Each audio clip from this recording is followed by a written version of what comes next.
بسم الله الرحمن الرحيم. إن الحمد لله نحمده ونستعينه ونستغفره ونعوذ بالله من شرور أنفسنا ومن سيئات أعمالنا. من يهده الله فلا مضل له ومن يضلل فلا هادي له. وأشهد أن لا إله إلا الله وحده لا شريك له وأشهد أن محمدًا عبده ورسوله. أما بعد فإن خير الحديث كتاب الله وخير الهدي هدي محمد صلى الله عليه وسلم وشر الأمور محدثاتها وكل محدثة بدعة وكل بدعة ضلالة وكل ضلالة في النار. فأعوذ بالله السميع العليم من الشيطان الرجيم. بسم الله الرحمن الرحيم. يا أيها الذين آمنوا اتقوا الله حق تقاته ولا تموتن إلا وأنتم مسلمون. يا أيها الناس اتقوا ربكم الذي خلقكم من نفس واحدة وخلق منها زوجها وبث منهما رجالا كثيرا ونساء واتقوا الله الذي تساءلون به والأرحام إن الله كان عليكم رقيبا. يا أيها الذين آمنوا اتقوا الله وقولوا قولا سديدا يصلح لكم أعمالكم ويغفر لكم ذنوبكم ومن يطع الله ورسوله فقد فاز فوزا عظيما. معزز سامعین، مشاہدین کرام، اللہ رب العالمین کی عظیم نعمتوں میں سے سب سے عظیم نعمت ایمان کی، اتباع سنت کی نعمت سب سے عظیم نعمت ہے۔ دنیا میں جتنے بھی لوگ بستے ہیں، رہتے ہیں، ہر کوئی اپنے آپ کو صحیح سمجھتا ہے، برحق سمجھتا ہے، اور جنت کی امید لگائے بیٹھا ہے۔ اور یہ بات بھی سب مسلمان جانتے ہیں کہ مسلمانوں کے 73 فرقے، اور 73 میں سے 72 جہنم میں جائیں گے، ایک جنت میں جائے گا، یہ سب لوگ جانتے ہیں۔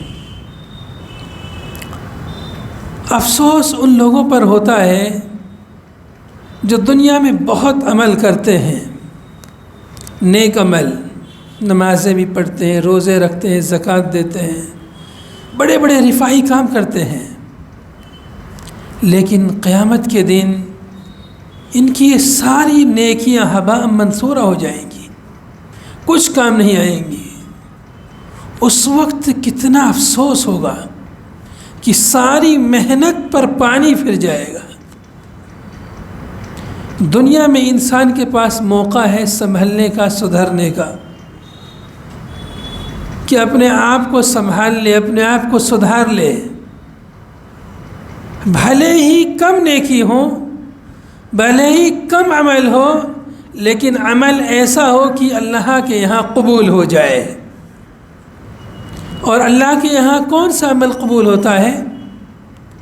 اللہ کے یہاں وہ عمل قبول ہوتا ہے جو ایک تو وہ عمل اللہ کے لیے ہو، دوسرا یہ کہ وہ عمل نبی کائنات علیہ الصلاۃ والسلام کے بتائے ہوئے طریقے کے مطابق ہو۔ کتنے لوگ ہیں جو اللہ کے لیے کام کرتے ہیں، خیر کا کام، بھلائی کا کام، کتنے یہودی ہیں، نصرانی ہیں، غیر مسلم ہیں، اللہ کے لیے کام کرتے ہیں، لیکن ان کا کام، ان کا عمل نبی کائنات علیہ الصلاۃ والسلام کے طریقے کے مطابق نہیں ہے۔ کتنے لوگ ہیں جو نبی صلی اللہ علیہ وسلم کے طریقے کے مطابق کام کرتے ہیں لیکن اس میں اخلاص نہیں ہوتا، للہیت نہیں ہوتی، عمل صرف اور صرف اللہ کی رضا کے لیے نہیں ہوتا، کچھ اور بھی مقصد ہوتا ہے۔ یہ سارے اعمال بیکار ہیں۔ وہی عمل اللہ کے یہاں قبول ہوگا جس میں للہیت ہو، صرف اللہ کی رضا مقصود ہو، دوسرا کوئی مقصد نہ ہو، اور نبی کائنات علیہ الصلاۃ والسلام کے بتائے ہوئے طریقے کے مطابق ہو۔ آپ صلی اللہ علیہ وسلم نے ہم مسلمانوں کو جس طریقے پر چھوڑا، یا آپ صلی اللہ علیہ وسلم جس طریقے پر ہمیں چھوڑ کر گئے، وہ طریقہ ایسا روشن طریقہ ہے کہ اس کے رات بھی دن کی طرح روشن ہے۔ کتاب و سنت کا جو راستہ ہے بالکل واضح راستہ ہے، جس میں کوئی غموض نہیں ہے، جس میں کوئی راز کی باتیں نہیں ہیں۔ ایسا نہیں ہے کہ یہاں پر کچھ باتوں کو صرف جو ہے یہ علماء کے لیے ہیں، ان کو عوام کے لیے نہیں بتا سکتے، یا یہ کہ یہ خاص لوگوں کے لیے، یہ عربوں کے لیے، یہ اجمیوں کے لیے، ایسا کچھ نہیں ہے۔ دین اسلام میں کوئی غلام یا کوئی کالا کلوٹا یا کوئی کیسا بھی ہو، اپنے نیک عمل کے ذریعے، اپنے تقوی کے ذریعے اونچا سے اونچا مقام پا سکتا ہے۔ آج کے ہمارے درس کا جو موضوع ہے، ابتدائی بدعتیں، شروعات میں جو بدعت پیدا ہوئیں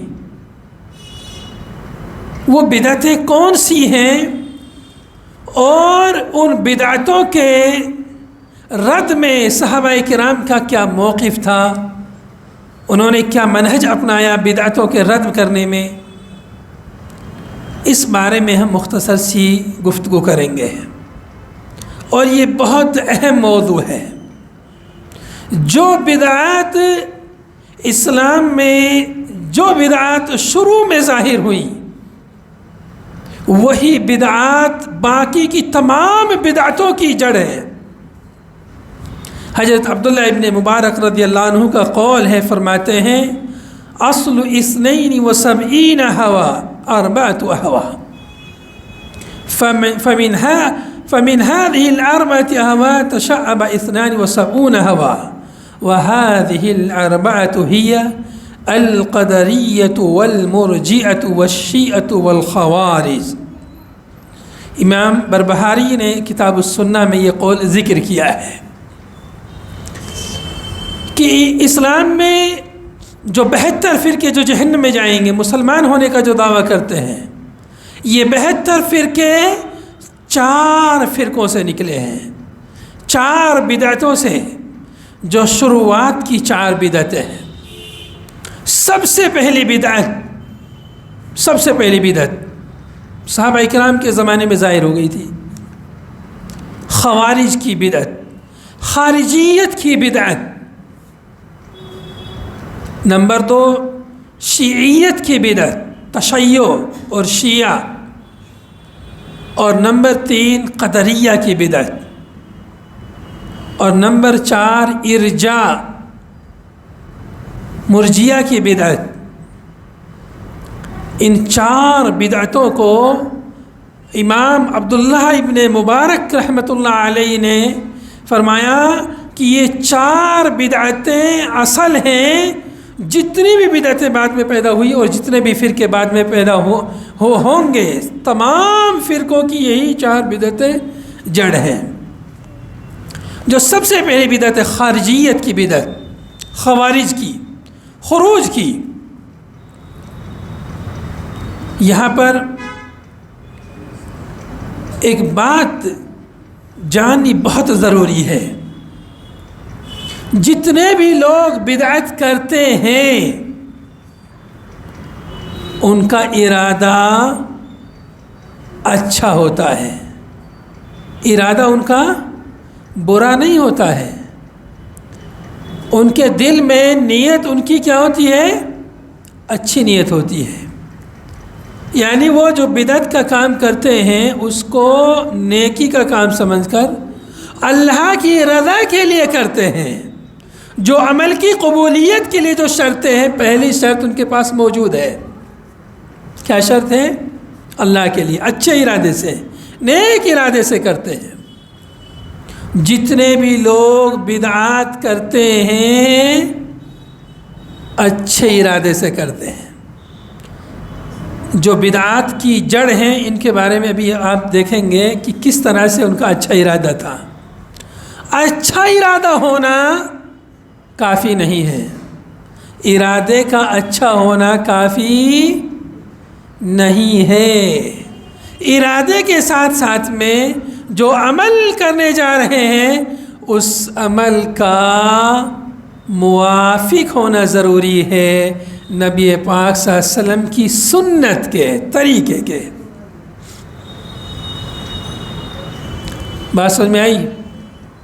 جتنی بھی بدعات ہیں، بدعتیوں کا ارادہ کوئی خراب نہیں ہوتا، اچھا ارادہ ہوتا ہے. عام طور پر عموماً جو ہے ارادہ اچھا ہوتا ہے. خوارج نے بدعت ایجاد کی، خروج کی، ان لوگوں کا کیا ارادہ تھا؟ قرآن کی عظمت، قرآن کے مقابلے میں کسی کی بات نہیں چلے گی. کتنا اچھا ارادہ ہے. ان الحکم الا للہ، حکم صرف اللہ کا چلے گا.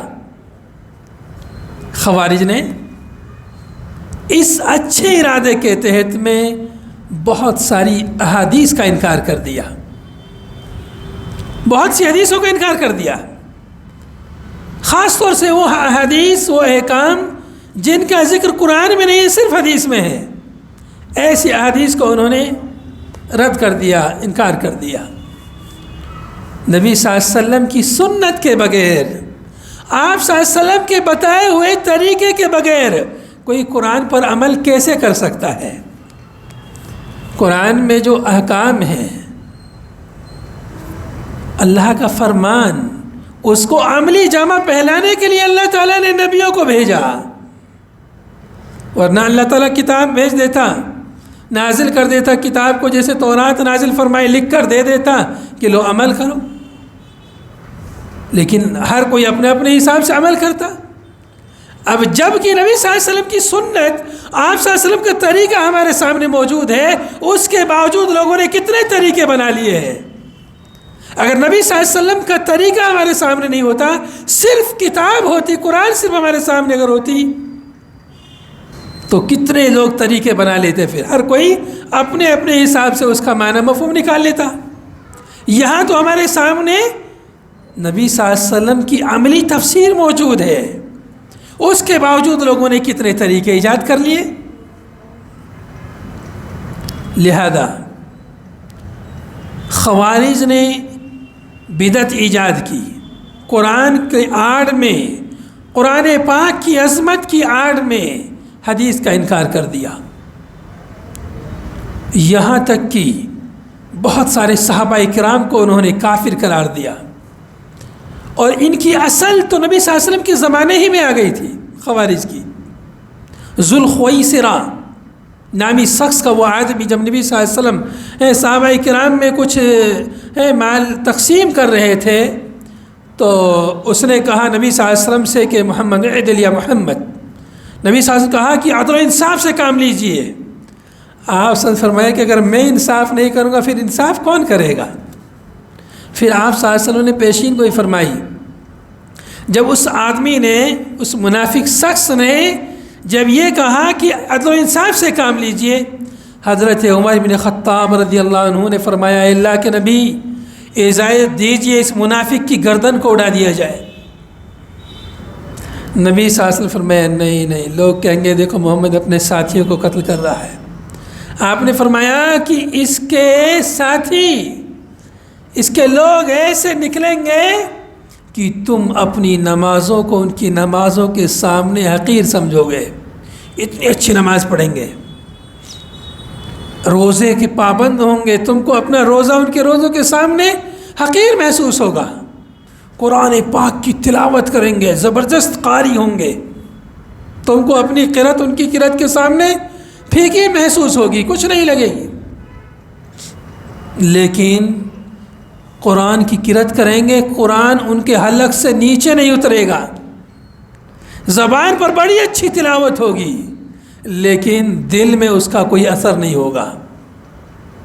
یمرقون من الدین کما یمرق السهم من الرمیہ، دین سے ویسے نکل جائیں گے جیسے کمان سے تیر نکل جاتا ہے.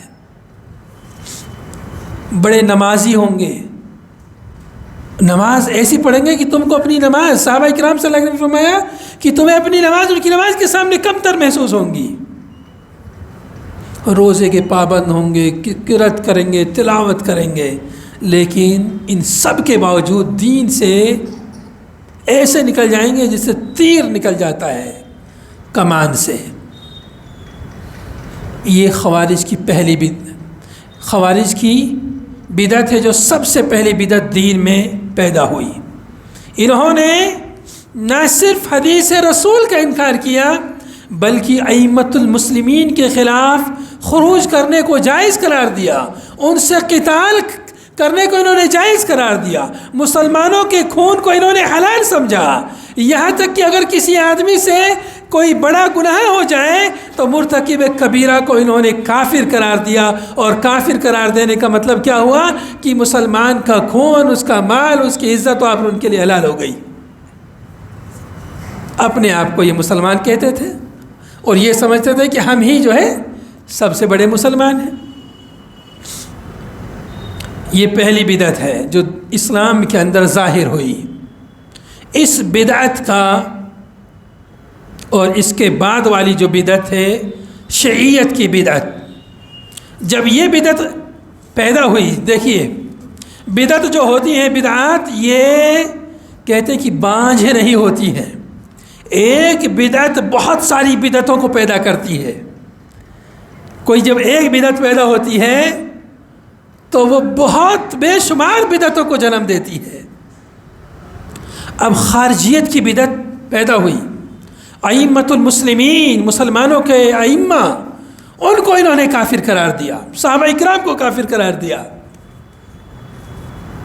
ان کے مقابلے میں ایک دوسری بدعت ان کی ضد میں پیدا ہو گئی، شیعیت کی بدعت. انہوں نے، خوارج نے مسلمان ائمہ کو، خلفاء کو کافر قرار دیا. ان کے مقابلے میں شیعوں نے مسلمان ائمہ کو حد سے زیادہ بڑھایا، ان کی شان میں غلو کیا.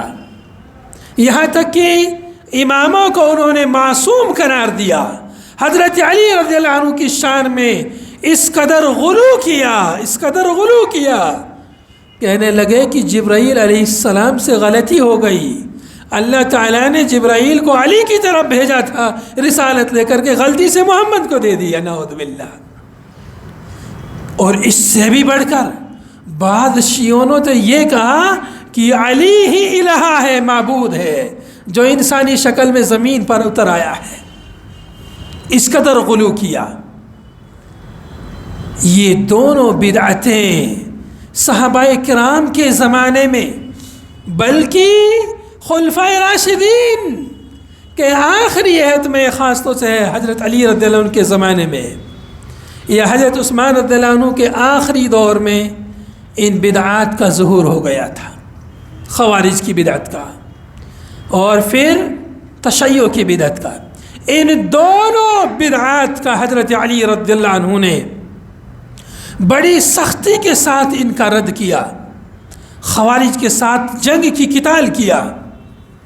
اس لیے کہ پہلے انہیں سمجھایا، حضرت عبداللہ ابن عباس رضی اللہ عنہ کو بھیجا، انہوں نے ان سے مناظرہ کیا، دلیلوں کے ذریعے سمجھایا. 4000 خارجی حضرت عبداللہ ابن عباس رضی اللہ عنہ کی نصیحت پر انہوں نے رجوع کیا اور توبہ کی. اپنی بدعت سے انہوں نے رجوع کر لیا. جنہوں نے رجوع نہیں کیا، اپنی بدعت پر ڈٹے رہے، حضرت علی رضی اللہ عنہ نے ان خارجیوں سے قتال کیا، ان سے جنگ کی. اس کے بالمقابل میں جو شیعہ لوگ تھے جنہوں نے حضرت علی رضی اللہ عنہ کو الہ کہا، معبود کہا، حضرت علی رضی اللہ عنہ نے ایسے لوگوں کو آگ کی سزا دی. حالانکہ آگ کی سزا دینا اللہ کے علاوہ کسی کے لیے جائز نہیں کہ آگ کی سزا دیں، لیکن چونکہ انہوں نے حضرت علی رضی اللہ عنہ کو الہ کہا، معبود کہا، رب کہا، تو حضرت علی رضی اللہ عنہ نے ان کو ویسی سزا دی جو رب سزا دیتا ہے، جو الہ سزا دیتا ہے، آگ کی سزا. اس لیے حضرت علی رضی اللہ عنہ ان کو یہ سزا دی. یہ بات علماء نے یہ بھی کہا ہے کہ حضرت علی رضی اللہ عنہ کو معلوم نہیں تھا کہ جو ہے آگ کی سزا دینا درست نہیں، اس لیے انہوں نے بہرحال سزا دی. تو اس بدعت کا جو تشیع کی جو بدعت تھی، اس بدعت کا انہوں نے سختی کے ساتھ جو ہے رد کیا اور ایسے بدعتیوں کو سخت سزا دی. ان سب کا ارادہ اچھا تھا، کوئی برا ارادہ نہیں تھا. تیسری ایک اور بدعت جو صحابہ اکرام کے زمانے میں پیدا ہوئی، اور بھی چھوٹی چھوٹی بدعتیں تھیں لیکن جو ہے یہ خطرناک قسم کی بدعتیں تھیں. تیسری بدعت قدریہ کی بدعت، تقدیر کا انکار. ہم سب جانتے ہیں کہ تقدیر جو ہے ایمان کے 6 ارکان میں سے 6واں رکن ہے. ایمان کے کتنے ارکان ہیں؟ 6 ارکان ہیں. تو 6واں رکن کیا ہے؟ اچھی بری تقدیر پر ایمان رکھنا. جو کچھ بھی ہمارے ساتھ ہوتا ہے وہ سب پہلے سے تقدیر میں لکھا ہوا ہے، اچھا ہو یا برا ہو سب تقدیر میں لکھا ہوا ہے. اللہ تعالیٰ کو پتہ تھا کون بندہ کیا کرنے والا ہے، اللہ تعالیٰ نے اس کو تقدیر میں لوح محفوظ میں لکھ دیا. اس پر ہمارا سب مسلمانوں کا ایمان ہے. اب قدریہ نے جو ہے تقدیر کی بدعت ایجاد کی، کہا کہ تقدیر وقدیر کچھ نہیں ہے،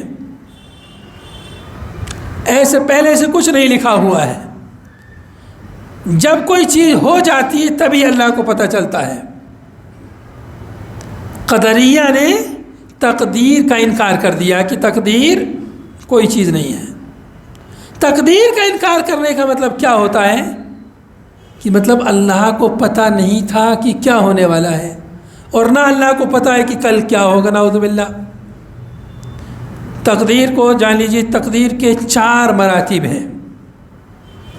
ایک تو ہے علم، اللہ کو سب پتہ تھا کیا ہوگا قیامت تک، اللہ نے اس کو لکھ دیا. علم اور کتابت. نمبر 2 کتابت، اللہ کو پتہ تھا اس لیے اللہ نے اس کو لکھ دیا. یہ دوسرا کیا ہے؟ کتابت. تیسری چیز ہے خلق. جو کچھ بھی پیدا ہوتا ہے ہر چیز کا خالق اللہ تعالیٰ ہے. ہر چیز کا خالق کون ہے؟ اللہ تعالیٰ ہے. اچھائی کا بھی برائی کا بھی. ابلیس کا خالق بھی اللہ ہے، معصیت اور گناہوں کا خالق بھی اللہ ہے، اور نیکیوں کا خالق بھی اللہ، فرشتوں کا خالق بھی اللہ، انبیاء کا خالق بھی اللہ، اچھے لوگوں کا خالق بھی اللہ. ہر چیز کا خالق کون ہے؟ اللہ. Very good. ہر چیز کو کس نے پیدا کیا؟ اللہ نے پیدا کیا ہے. یہ ہمارا ایمان ہے. لیکن قدریہ لوگ کیا کہتے ہیں جو تقدیر کا انکار کرتے ہیں؟ وہ کہتے ہیں کہ برائی کو اللہ نے پیدا نہیں کیا ہے. وہ کہتے ہیں اچھائی کو اللہ نے پیدا کیا ہے، برائی کا خالق شیطان ہے، برا کام کرنے والا ہے. اب قدریہ نے اسے کیوں کہا؟ قدریہ نے ایک اچھے ارادے کے تحت، قدریہ کا ارادہ اچھا تھا. کیا ارادہ تھا قدریہ کا؟ قدریہ کا ارادہ یہ تھا کہ دیکھو برائی کو ہم اللہ کی طرف کیسے منسوب کریں، اللہ نے برائی کو پیدا کیا ہے، یہ تو اچھی بات نہیں ہے. اللہ کی طرف برائی کی نسبت کرنا اچھی بات نہیں ہے. تو اس اچھے ارادے کے تحت انہوں نے کیا کیا؟ انہوں نے کہا کہ دیکھو اچھائی کا خالق اللہ ہے اور برائی کا خالق شیطان ہے، یا جو برائی کرتا ہے وہ خالق ہے. قدریہ کا ارادہ کیسا تھا؟ اچھا ارادہ تھا، برا ارادہ نہیں تھا نا، اچھا ارادہ. تو جتنے بھی لوگ بدعت کرتے ہیں دنیا میں، جب وہ بدعت کرتے ہیں، جب ان سے بدعت سے روکا جاتا ہے تو وہ کیا کہتے ہیں؟ اس میں برا کیا ہے؟ اچھا ہی تو ہے. بدعت کرنے والے کیا کہتے ہیں؟ اس میں برا کیا ہے؟ اچھا ہی تو ہے. اور کہتے ہیں کہ یہ تو بدعت حسنہ ہے، بدعت سیئہ نہیں ہے، بدعت حسنہ ہے. ایسے کہہ کے بدعت کرنے کا راستہ ہموار کرتے ہیں، جواز فراہم کرتے ہیں. یہاں پر یہ بات جان لیجئے کہ بدعت جتنی بھی ہیں دیکھنے میں ساری بدعت اچھی ہی ہوتی ہے، دیکھنے میں بظاہر اچھی ہی ہوتی ہے، لیکن نبی پاک صلی اللہ علیہ وسلم کا ارشاد کیا ہے؟ کل محدثۃ بدعہ وکل بدعۃ ضلالہ، ہر بدعت ضلالت ہے، گمراہی ہے، چاہے دیکھنے میں اچھی ہو یا کیسی بھی ہو، دیکھنے میں تو اچھی ہوتی ہیں۔ تو کوئی آدمی جو لوگ بدعات کرتے ہیں وہ مانتے ہیں کہ یہ بدعت ہے، لیکن کیا کہتے ہیں؟ کہتے ہیں کہ یہ بدعت حسنہ ہے، لیکن نبی پاک صلی اللہ علیہ وسلم کیا فرمایا؟ کل بدعت ضلالہ، ہر بدعت کوئی بھی ہو، چاہے آپ اس کا نام حسنہ رکھ دو، حسینہ رکھ دو، سیئہ رکھ دو، کچھ بھی رکھو، ہر بدعت ضلالت ہے۔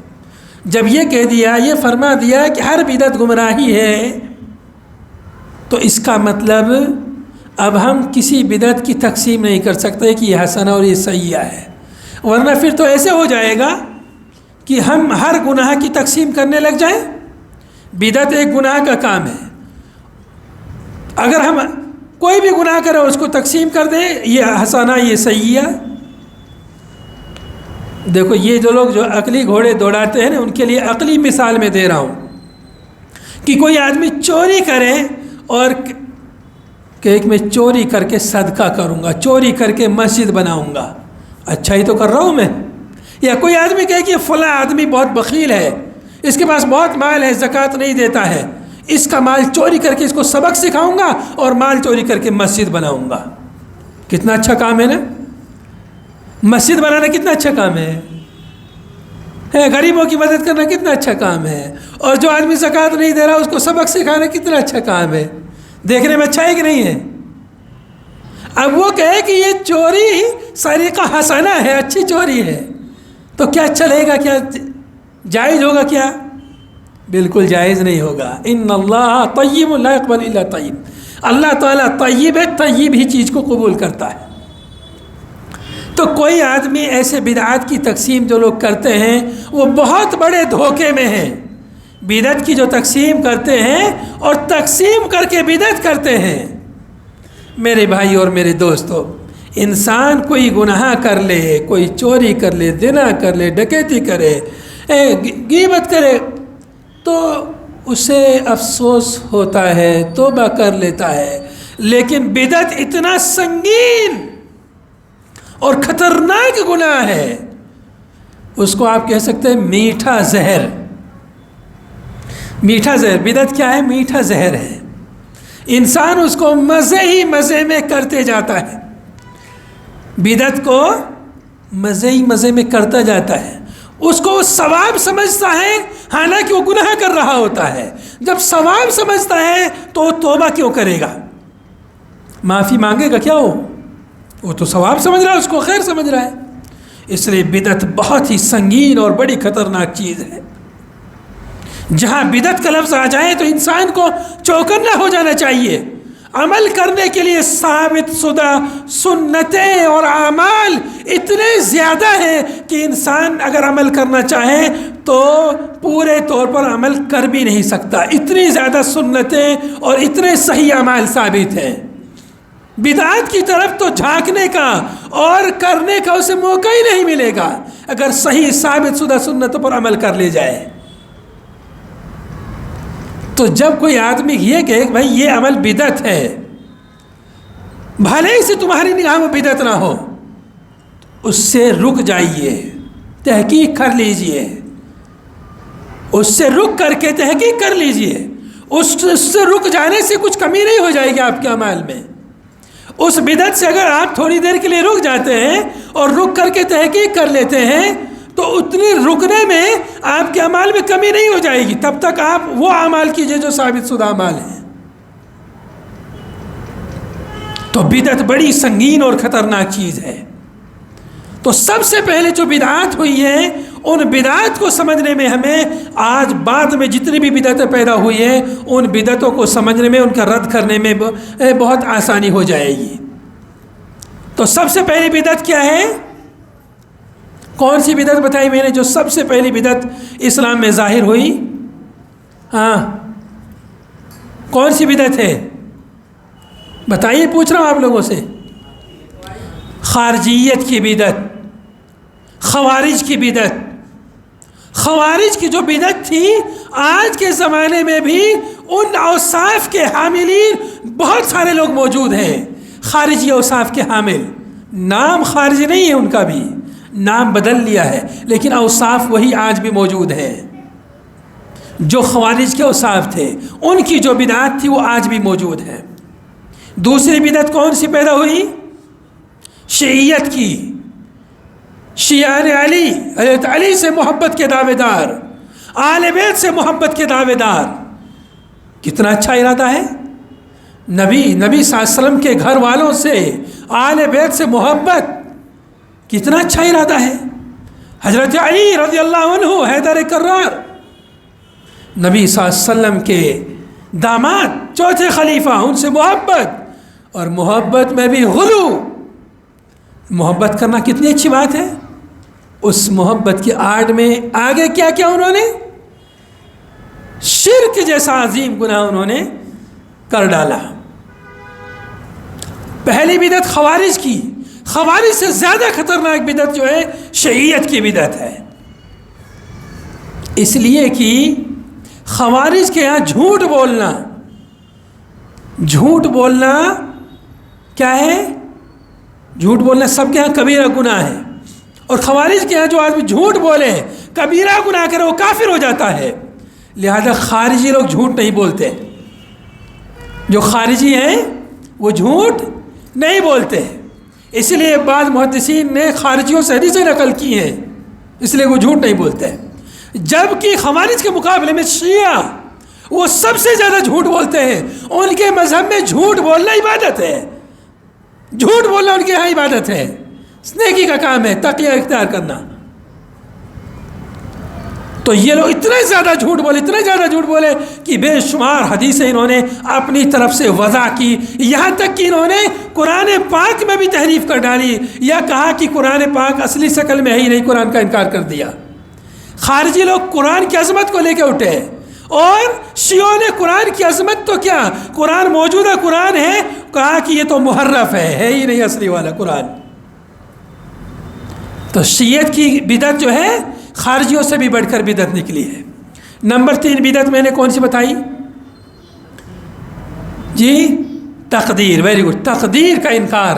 قدریہ، ان کا بھی ارادہ اچھا تھا. قدریہ کا ارادہ بھی ایک اچھا ارادہ تھا. ان کا ارادہ کیا ارادہ تھا؟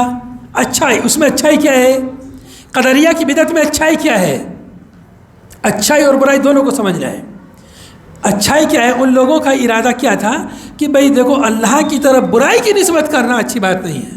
تو تنزیہ، اس کو بولتے ہیں تنزیہ، اللہ کی پاکی. سبحان اللہ، ہم اللہ کی پاکی بیان کرتے ہیں، سبحان اللہ، اللہ پاک ہے. تو ان لوگوں کا مقصد کیا تھا؟ اللہ کی پاکی بیان کرنا، اللہ کو ہر نقص، ہر عیب سے پاک سمجھنا، یہاں تک کہ برائی کی نسبت بھی اللہ کی طرف نہیں کرنا. ان کا یہ ارادہ تھا. کتنا اچھا ارادہ تھا. لیکن ایسا کرنے میں نصوص کو، دلائل کو سمجھنے میں ان سے غلطی ہوئی.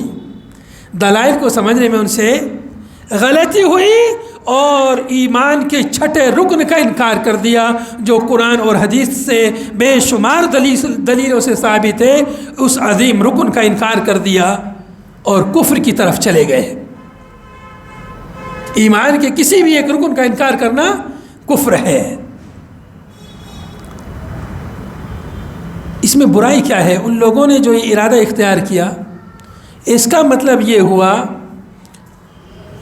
تقدیر کا انکار کرنے کا مطلب کیا ہوا کہ اللہ کو پتہ نہیں کہ کل کیا ہوگا. تو اللہ رب العالمین کو گویا کہ انہوں نے جاہل سمجھا. اللہ رب العالمین کے علم کی نفی کی، انکار کر دیا. اللہ کی قدرت کا انکار کر دیا. اللہ رب العالمین کی بہت ساری صفات کا انکار کر دیا. ایک برائی سے نکلنے کے چکر میں بہت ساری برائی کر ڈالی ہے. یہی بدعت کی جو ہے سب سے بڑی کمی ہے کہ وہ ایک اچھائی کے چکر میں بہت ساری برائی پیدا کر دیتی ہے. بدعت جب پیدا ہوتی ہے تو بہت ساری برائی جنم دیتی ہے. تو انہوں نے اللہ رب العالمین کو منزہ اور اللہ تعالیٰ کو ہر عیب سے پاک صاف کرنے کے ارادے سے اللہ رب العالمین کی قدرت کا انکار کر دیا، اللہ رب العالمین کے علم کا انکار کر دیا، اللہ کی تقدیر کا انکار کر دیا، کتابت کا انکار کر دیا، خلق کا انکار کر دیا. قدریہ. اسی لیے اللہ کے نبی صلی اللہ علیہ وسلم نے بعض حدیثوں میں ہے کہ مجوس هذه الامہ القدریۃ مجوس هذه الامہ، کہ قدریہ اس امت کے مجوسی ہیں. فلا تجالسوا، لہذا تم ان کے ساتھ نہ بیٹھو. اس امت کے مجوسی کیوں کہا؟ اس لیے کہ مجوسیوں کا بھی یہی اعتقاد ہے کہ نور کا خالق الگ ہے اور ظلمت کا خالق الگ ہے. وہ بھی یہی مانتے ہیں اچھائی کا خالق الگ، برائی کا خالق الگ ہے، الگ الگ مانتے ہیں. تو ایسے ہی قدریہ نے بھی کہہ دیا اچھائی کا خالق اللہ ہے اور برائی کا خالق کوئی اور ہے. اس کا مطلب انہوں نے اللہ رب العالمین خالق کے مقابلے میں کوئی دوسرا خالق انہوں نے مان لیا. شرک ہوا کہ نہیں ہوا؟ خالق کون ہے؟ صرف اور صرف اللہ خالق ہے. اللہ کے علاوہ کسی اور کو خالق ماننا، اللہ کے ساتھ شرک ہوا، اللہ کی ربوبیت میں شرک ہو گیا. تو ایک اچھائی کے چکر میں جس کو سمجھنے میں ان سے کوتاہی ہوئی، بہت ساری برائی کر بیٹھے، بہت ساری بدعات کر بیٹھے، بہت سارے شرکیات اور کفریات کر بیٹھے. قدریہ کی یہ بدعت صحابہ کرام کے زمانے میں پیدا ہو گئی تھی. اب یہاں پر ایک چھوٹا سا واقعہ میں بیان کر دیتا ہوں. حضرت عبداللہ ابن عمر رضی اللہ عنہ کے زمانے کا واقعہ ہے. صحیح مسلم، سنن نبی داؤد، سنن ترمذی وغیرہ میں موجود ہے. یحییٰ ابن یعمر رحمہ اللہ ایک تابعی ہیں، بیان کرتے ہیں. یحییٰ ابن یعمر بڑے فاضل عالم محدث، اور قرآن پاک میں نقطہ انہوں نے ہی لگائے تھے حجاج بن یوسف کے زمانے میں. یحییٰ ابن یعمر بڑے تحقیقی اور بڑے عالم تھے. فرماتے ہیں کہ کان اول من قال فی القدر بالبصرہ معبد الجہنی، سب سے پہلے تقدیر کا جس نے انکار کیا تھا بصرہ میں معبد الجہنی نام کا ایک شخص تھا. تو کہتے ہیں کہ اس نے جو ہے تقدیر کا انکار کیا. تقدیر کا انکار کیا تو ہمیں بڑی فکر لاحق ہوئی. ہم نے سوچا کہ ابھی تو صحابہ کرام موجود ہیں، صحابہ کرام سے اس مسئلے کے بارے میں تحقیق کرتے ہیں. تو کہتے ہیں یحییٰ بن یعمر فرماتے ہیں کہ میں اور حمید بن عبد الرحمن الحميري حج کرنے یا عمرہ کرنے کے لیے ہم لوگ مکہ گئے. ہم نے کہا کہ اگر ہماری اصحاب رسول میں سے کسی سے ملاقات ہوتی ہے تو ہم ان سے اصحاب رسول، صحابی رسول سے اس بدعت کے بارے میں سوال کریں گے. جو قدریہ نے جو بدعت ایجاد کی ہے، تقدیر کا انکار کیا ہے، اصحاب رسول سے پوچھیں گے. کہتے ہیں کہ جب ہم مکے میں پہنچے تو ہماری ملاقات عبداللہ ابن عمر ابن خطاب رضی اللہ عنہ سے ہوئی. ہم مسجد میں داخل ہو رہے تھے، ہماری ملاقات عبداللہ ابن عمر سے ہو گئی. تو کہتے ہیں کہ میں نے اور میرے ساتھی نے حضرت عبداللہ ابن عمر کو گھیر لیا دونوں طرف سے. عبداللہ ابن عمر صحابی رسول بڑے عالم تھے. کہتے ہیں کہ ایک ان کے دائیں طرف کھڑے ہو گئے اور دوسرا ان کے بائیں طرف کھڑے ہو گئے. تو میں نے یہ سمجھ لیا کہ میرے ساتھ میں جو میرے ساتھی ہیں کہ انہوں نے بات کرنے کی ذمہ داری مجھے سونپ دی ہے. لہذا میں نے عبداللہ ابن عمر سے بات کی اور سوال کیا. میں نے کہا یا ابا عبد الرحمن انہو قد ظہر قبلنا ناس یقرؤون القرآن. ابو عبد الرحمن کنیت تھی عبداللہ ابن عمر رضی اللہ عنہ کی. کہا اے ابو عبد الرحمن، ہماری طرف جو ہے کچھ ایسے لوگ ظاہر ہوئے ہیں، ایسے لوگ پیدا ہو گئے ہیں جو قرآن کے قاری ہیں، بڑی اچھی قرأت کرتے ہیں، قرآن پڑھتے ہیں. وَيَتَقَفَّرُونَ الْعِلْمِ، اور علم کی باریکیاں، باریک باریک نقطہ علم کے نکالتے ہیں، تحقیق کرتے ہیں اور علم حاصل کرتے ہیں. اور ان کے مختلف جو ہے ان کی شان ذکر کی. وَأَنَّهُمْ يَزْعُمُونَ أَن لَا قَدَرَ وَأَنَّ الْأَمْرَ عُرْفٌ. لیکن وہ لوگ قرآن پڑھنے کے باوجود، علمی تحقیقات کے باوجود تقدیر کا انکار کرتے ہیں. کہتے ہیں کہ تقدیر وقدیر کچھ نہیں ہے، معاملہ جو کچھ ہے جب ہوتا ہے تبھی اللہ کو پتہ چلتا ہے، پہلے سے اللہ نے نہیں لکھا ہے. ایسا کچھ لوگ ہیں، ہماری طرف ایسے لوگ پیدا ہو گئے ہیں. ان کے بارے میں آپ کا کیا خیال ہے؟ حضرت عبداللہ ابن عمر رضی اللہ عنہ نے 2 ٹوک لفظوں میں فرمایا، فَإِذَا لَقِيتَ أُولَٰئِكَ فَأَخْبِرْهُمْ أَنِّي بَرِيءٌ مِّنْهُمْ. جب تمہاری ان سے ملاقات ہو تو انہیں بتا دینا میں عبداللہ ابن عمر ابن خطاب ان لوگوں سے بری ہوں.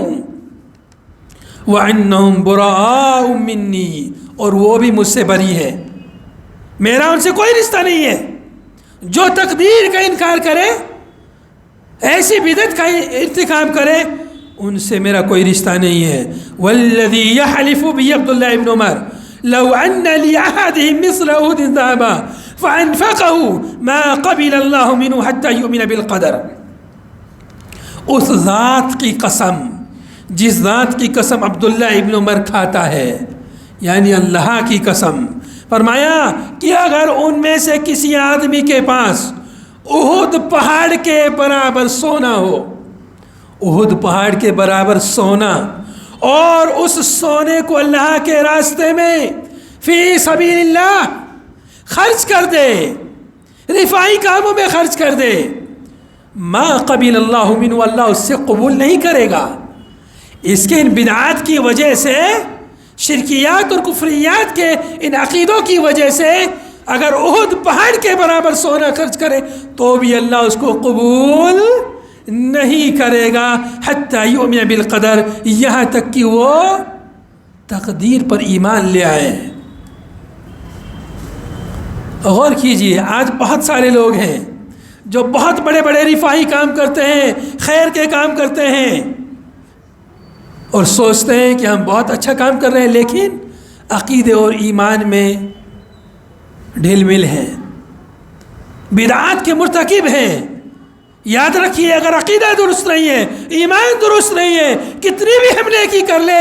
حضرت عبداللہ ابن عمر رضی اللہ عنہ کہ اس موقف سے ہمیں کیا سمجھ میں آتا ہے کہ اگر ایمان درست نہیں ہے، عقیدہ درست نہیں ہے اور بدعات کے ہم مرتکب ہیں تو ہمارے سارے نیک اعمال بیکار ہیں، کتنے بھی نیک عمل کر لیں. حضرت عبداللہ ابن عمر رضی اللہ عنہ نے یہ جو بات کہی، اپنی اس بات کو ثابت کرنے کے لیے پھر انہوں نے نبی پاک صلی اللہ علیہ وسلم کی ایک حدیث بیان کی، جس کو حدیث جبرائیل کہا جاتا ہے، جس کا مستقل طور پر درس یہاں اس مسجد میں چل رہا ہے. حدیث جبرائیل معروف ہے، جس میں ایمان کے 6 ارکان کا بھی ذکر موجود ہے. تو تقدیر پر ایمان لانا یہ ایمان کے ارکان میں سے ہے. تو کیا معلوم ہوا کہ کوئی کتنا بھی اچھا ارادہ کرے، اچھے ارادے سے کوئی کام کرے، لیکن اگر اس کام کرنے کی دلیل نہیں ہے، نبی پاک صلی اللہ علیہ وسلم کے طریقے کے مطابق نہیں ہے، تو وہ عمل بیکار ہے. چوتھی بدعت، مختصر طور پر جان لیجیے، ایک چوتھی بدعت جو پیدا ہوئی صحابہ کرام کے زمانے کے اخیر میں یا تابعین کے زمانے کے شروع میں، ارجا کی بدعت، مرجیہ کی بدعت، مرجیہ لوگوں کی بدعت. مرجیہ نے کیا کہا ان کے مقابلے میں، قدریہ کے مقابلے میں؟ دیکھو، خارجیوں کے مقابلے میں شیعوں کی بدعت ایجاد ہوئی، اور ادھر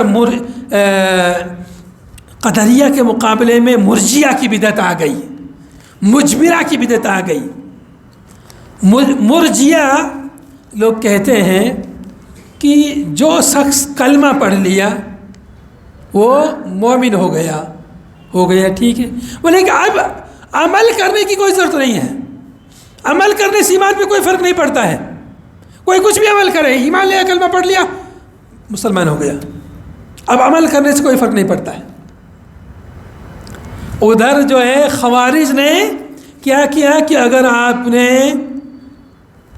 کبیرہ گناہ کیا تو آپ کافر، اور ان کے مقابلے میں، خوارج کے مقابلے میں بھی مرجیہ نے کہا کہ کچھ بھی عمل کرو کوئی فرق نہیں پڑتا، ایمان لے آئے، کلمہ پڑھ لیا لا الہ الا اللہ محمد رسول اللہ، اب کچھ بھی کرو کوئی فرق نہیں پڑتا، مومن ہے۔ یہاں تک کہ کہا کہ ابو بکر رضی اللہ عنہ کا ایمان اور ہمارا ایمان برابر ہے، اپنے ایمان کو ابو بکر کے ایمان کی طرح قرار دیا۔ اور کچھ تو اتنے شدید جو ہے مرجیہ میں نکلے کہ فرعون کو بھی مومن قرار دیا، ابو جہل کو بھی مومن قرار دیا، ایسے بھی مرجیہ پیدا ہو گئے۔ تو مرجیہ کی ارجاء کی بدعت، تو انہوں نے کہا کہ عمل ایمان میں داخل نہیں ہے، ایمان الگ چیز ہے، عمل الگ چیز ہے، ایسے کہہ کے لوگوں کو گمراہ کر دیا۔ اب ظاہر سی بات ہے اتنی اچھی سہولت اگر لوگوں کو مل جائے کہ عمل کرنے کی ضرورت نہیں، بس کلمہ پڑھ لو مسلمان ہو گئے، کلمہ لا الہ الا اللہ محمد رسول اللہ، اشہد ان لا الہ الا اللہ اشہد ان محمد رسول اللہ، کلمہ پڑھ لیا، عمل کرنے کی کیا ضرورت؟ اتنا اچھا اتنا آسان اگر اسلام دین ہوتا تو پھر کوئی کافر کیسے بچے گا، ہر کوئی مسلمان ہو جائے۔ تو ان لوگوں نے عمل کو ایمان سے خارج کر دیا، یہ مرجیہ کی بدعت، یہ بدترین ترین بدعت ہے جس نے جو ہے سدھرے سدھرائے لوگوں کو بگاڑ دیا ہے۔ عمل کرنے کی کیا ضرورت ہے؟ جب ایمان لے آئے، زبان سے کلمہ پڑھ لیا، بس ہو گیا۔ پھر تو منافق بھی ایمان والے ہو گئے، یہودی بھی ایمان والے ہو گئے، ان کے دل میں بھی ایمان ہے اللہ پر۔ یہودی لوگ اللہ کو مانتے ہیں کہ نہیں مانتے ہیں؟ یہودی لوگ بھی مانتے ہیں، عیسائی لوگ بھی مانتے ہیں، بہت سارے لوگ مانتے ہیں۔ تو یہ چوتھی بدعت ہے مرجیہ کی بدعت۔ اب مرجیہ نے کیا کہا کہ عمل کی کوئی ضرورت نہیں ہے، اور ادھر خوارج کہہ رہے ہیں کہ اگر کبیرہ گناہ ہو گیا تو خالد مخلد فی النار، ہمیشہ جہنم میں رہو گے۔ اور مرجیہ نے کیا کہا؟ بس ایمان لے آئے، کچھ بھی عمل کرو، ہمیشہ جنت میں رہو گے۔ اب یہ جو بدعت، یہ 4 رئیسی بدعت ہے، باقی بدعت سب انہی سے پیدا ہوئی۔ اور بھی جب یہ بدعت پیدا ہوئی تو معتزلہ کی ایک اور بدعت آ گئی۔ پھر معتزلہ نے کہا کہ یہ لوگ کہہ رہے ہیں کہ خارجی لوگ کہتے ہیں کہ گناہ کبیرہ کی وجہ سے آدمی جہنم میں جائے گا، اور مرجیہ کہہ رہے ہیں کہ گناہ کبیرہ سے کچھ نہیں ہوتا ہے۔ تو معتزلہ کا ایک فرقہ آ گیا بیچ والا، انہوں نے کہا کہ چلو ہم تمہارے درمیان عدل و انصاف کرتے ہیں کہ دیکھو نہ تو وہ مومن ہے نہ وہ کافر ہے، بیچ میں رہے گا۔ انہوں نے کہا کہ نہ وہ مومن نہ وہ کافر، جس نے بدعت ایجاد کی جو فاسق آدمی ہے، تو معتزلہ نے کہا نہ مومن اور نہ کافر، المنزلہ بین المنزلتین، ایک اور بدعت انہوں نے ایجاد کر دی۔ پھر معتزلہ نے کہا کہ دنیا میں تو وہ نہ تو مومن ہے نہ کافر ہے، بیچ میں ہے، لیکن آخرت میں وہ ہمیشہ جہنم میں رہے گا۔ یہ بھی ایک بدعت ہو گئی، تیسری 5ویں بدعت ہو گئی۔ تو اس طرح سے ان بدعات سے بہت ساری بدعتیں جو ہے پیدا ہوتی چلی گئی، چونکہ بدعتی پھر اپنی بدعت کو ثابت کرنے کے لیے اور بدعت ایجاد کرتے چلے جاتے ہیں۔ جیسے عید میلاد النبی کی بدعت ہے، تو کسی نے کہا کہ بھئی یہ عید ہے تو اس میں کتنے رکعت نماز ہے؟ نماز عید میلاد میں نماز نہیں رہتی نا، لیکن اب کچھ لوگ جو ہے عید میلاد کی بھی نماز پڑھنے لگ گئے 2 رکعت۔ جب ان سے ہی پوچھا گیا تو ایک اور بدعت ایجاد شروع کر دی۔ تو بدعت جو ہے بدعتوں کو جنم دیتی رہتی ہے۔ تو میرے بھائی اور میرے دوستو، یہ بدعات بڑی سنگین اور بہت خطرناک چیز ہے، یہ میٹھا زہر ہے، انسان کو پتہ بھی نہیں چلتا۔ صحابہ کرام نے بدعات کا بڑی سختی سے رد کیا۔ ہمیں صحابہ کرام سے، تابعین اعظام سے بے شمار ادلہ اور نصوص ملتے ہیں جو اس بات پر واضح طور پر دلالت کرتے ہیں کہ بدعات کسی بھی حال میں قبول نہیں ہیں، یہ ہمارے ایمان کے لیے خطرہ ہیں، ہمارے آخرت کے لیے خطرہ ہیں، ہماری دنیا اور آخرت دونوں کو برباد کرنے والی چیزیں ہیں۔ اس لیے جہاں بدعت کا نام آئے وہاں پر ہمیں فوراً چوکنا ہو جانا چاہیے، متنبہ ہو جانا چاہیے، اور ان ہر قسم کی بدعات سے اپنے آپ کو ہمیں بچانے کی کوشش کرنی چاہیے۔ آخر میں اللہ تعالیٰ سے دعا ہے اللہ تعالیٰ ہمیں کہنے سننے سے زیادہ عمل کرنے کی توفیق عطا فرمائے۔ اللہ تعالیٰ ہمیں ہر قسم کی بدعات سے ہماری حفاظت فرمائے. اللہ تعالیٰ ہمیں جب تک زندہ رکھے اسلام پر زندہ رکھے، اور جب موت دے تو ایمان کی حالت میں موت دے. وآخر دعوانا ان الحمد للہ رب العالمین. اقول قولی هذا استغفر اللہ لی ولکم ولسائر المسلمین من کل ذنب واستغفروه انه هو الغفور الرحیم. والسلام علیکم ورحمۃ اللہ وبرکاتہ.